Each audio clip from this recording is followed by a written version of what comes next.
Hey everyone, welcome back to Above Board with Candor Path. And today you've got me, the John K, speaking to you solo on the heels of the Rich B doing a solo act last week. And I got to tell you, I don't know why I do this to myself, but doing a solo act after Rich performs his solo acts is just it's unfair to myself because frankly, Rich just hits a home run every time he comes up. So kudos to you, buddy. Great podcast last week, and we appreciate you stepping in when Matt and I were not available. And I'm doing the same this week. So I read this term recently called positive obsession, and this quote stood out to me, and that's really the premise of what I want to talk to you all about today. And it's that positive obsession is a gift, not a behavior to be suppressed.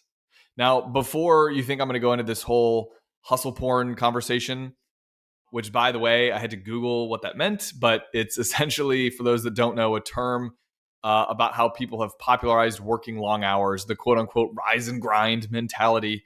So know that this podcast is not that. If anything, it's perhaps a bit of my story about how that mentality will lead you feeling tired, defeated, maybe even burned out. But I do think the term obsession has a tale of two stories. So the one we all know is discussed in a very negative light. I think we can agree when we hear the term obsession, it doesn't probably conjure up positive feelings. OCD, for example, obsessive compulsive disorder, is a highly researched condition about people who have experienced unwanted, persistent, and uncontrollable thoughts that can cause anxiety. So certainly, and for good reason, has a lot of negative connotation to it.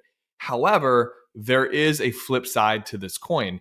It seems that there is starting to be research and conversation around how it can be used for good and for positive as well. So the term positive obsession is when you're driven by what you love and want to do rather than by what you fear and have to do. So I know what you're thinking. Great, John. Cool. Easier said than done. Not arguing with you there. Not at all. But my comment back to that, if you're thinking that, is isn't anything worth doing going to be difficult? In my opinion, if we're going to do something difficult, we might as well like it. So finding that positive obsession will certainly be hard, but I think we can look in so many different areas of our life to try to uncover that. And for me, it happens to be vocation. And I'm going to share a little bit about my story over the last several years, but it was what I will call reframing my perspective in my career and what I was doing 5 to 6 years ago. 5 to 6 years ago, I was stagnating. I was unhappy.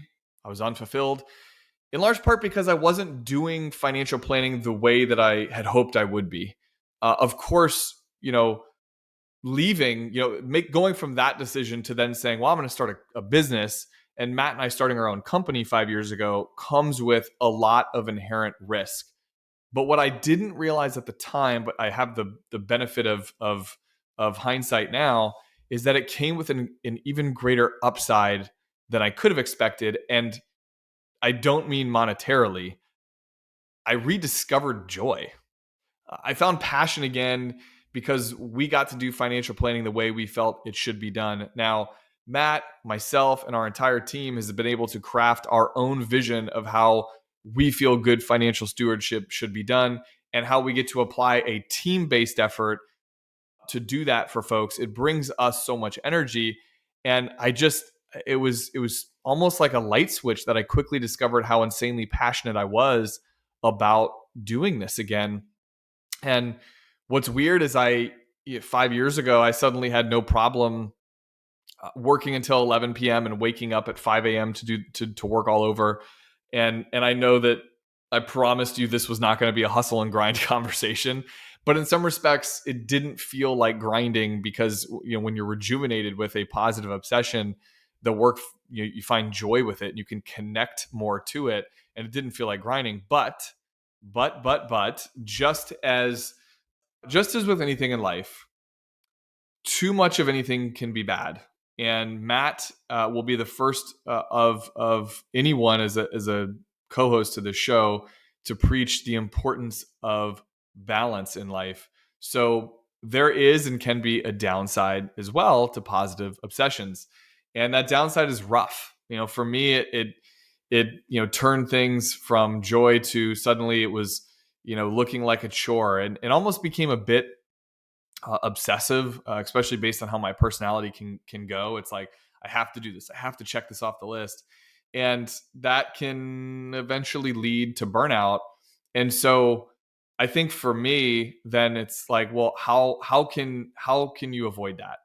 And perhaps if you have to experience it to begin with, I mean, maybe let me rephrase it. Maybe you have to have that bit of burnout to know that it's something you want to avoid later. Like, you have to experience that pain a little bit to be like, oof, that's not what I want.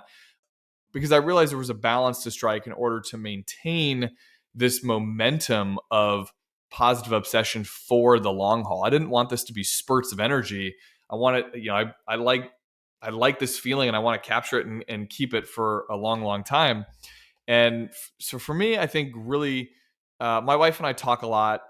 I'm anyone that knows me knows that I tend to be a bit of an over communicator and an oversharer.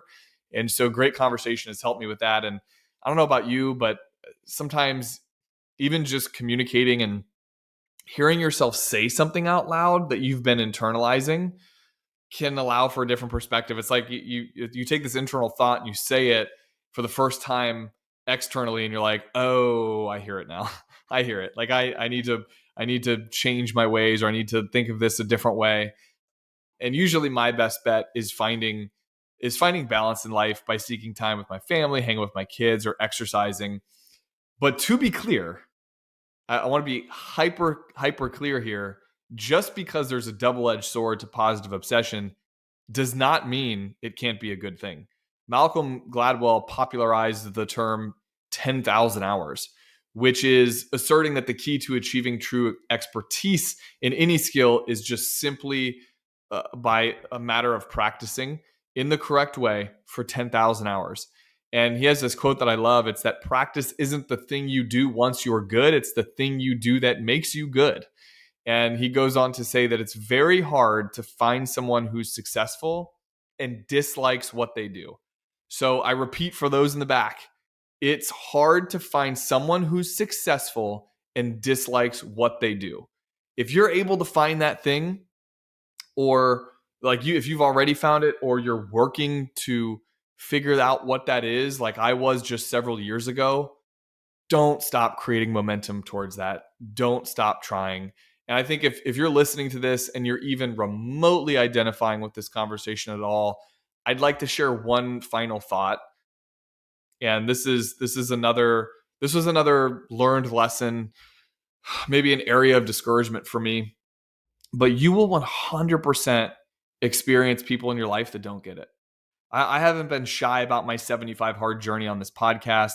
For those that don't know what it is, you can Google it, but it's, for 75 days, you do 2 workouts a day, you drink a gallon of water, you read 10 pages of a personal development book. And you do this obviously all layered over top your daily commitments as, in my case, a husband, a father, a family member, a business owner, the commitments I have to our client community, you name it, right? And I can't tell you how many times people said to me during my 75 hard journey, why would you do that? You should take a rest, take a break, have a cocktail maybe. My favorite was, one of my friends who, only looked at it from their point of view, and they were like, well, this sucks. So you're not going to come out on my birthday and have a drink with me now? Boy, oh boy. Top 5 audit time. So again, for folks who've listened to us before, you've heard Rich, Matt, and myself talk about this quote by Jim Rohn, and it's that you're the average of the 5 people you spend the majority of your time with. And so for me, it's something that every several times a year I look at my top 5, because I want to know that those 5 people that I'm investing time and friendship and relationship or what have you, they're positive, and they're creating a good, they're rubbing off good characteristics and good positive traits on me, not the other way around, not negative and bringing me down. Right. And so I think that people along your journey will simply misunderstand you. I might even challenge you that if you're not misunderstood by some, that perhaps you're not doing something extreme enough. That sounds awful. I know that's very hustle culture. Sorry guys.